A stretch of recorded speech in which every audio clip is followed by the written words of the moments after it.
Hey, it's Jang here from UltimateRC.com and RCmania.com, the place for toy-grade RC reviews.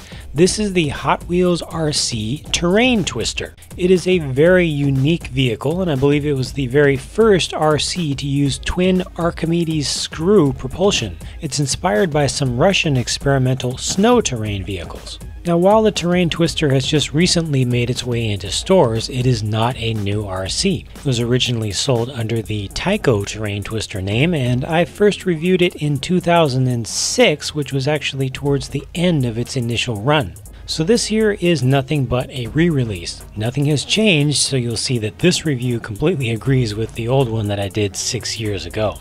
In addition to bringing back the vehicle, they brought back the original controller.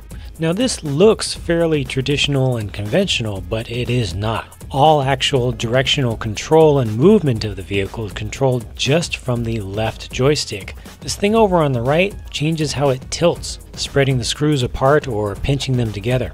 I can honestly say that the controls are just as odd as the vehicle itself. The Terrain Twister comes with all batteries included, including a charger for its rechargeable 7.2 volt nickel metal hydride proprietary flex pack. This battery was designed a long time ago to fit into many different types and sizes of RC vehicles. Unfortunately, this is the only style of battery that'll fit into the Terrain Twister, and it's not easy to find. So, driving the Terrain Twister. First of all, I've got to say that this thing does not drive well at all on hard, flat surfaces. The screw drives really need to have some sort of terrain that they can bite into, even if it's just a little bit. Secondly, if you look closely in some of these shots, you'll notice that there's actually a part that's broken on this Terrain Twister, and that's entirely my fault. In a minute, you'll see it after it's fixed, but the good news is that the breakage did not have any effect on its performance. So here you're seeing just some of the different ways that the Terrain Twister can move about. When the drive pods spin in opposite directions, that's when you get your forward or reverse motion. And then it's possible to have just one of them moving, and that'll give you a little bit of a turn. They can both move in the same direction, which will give you a strafing or side-to-side motion as if it just had wheels on it that were facing to the side. And then you'll also see the entire thing leaning up and down. As I mentioned earlier, that goes in conjunction with the side pods turning in or out. That makes the sideways motion either curve to the left or to the right, depending upon which way you're going. The Terrain Twister does well over soft dirt and also soft sand, and when you're on that sort of terrain, you'll notice that it leaves some very interesting tread patterns in the ground.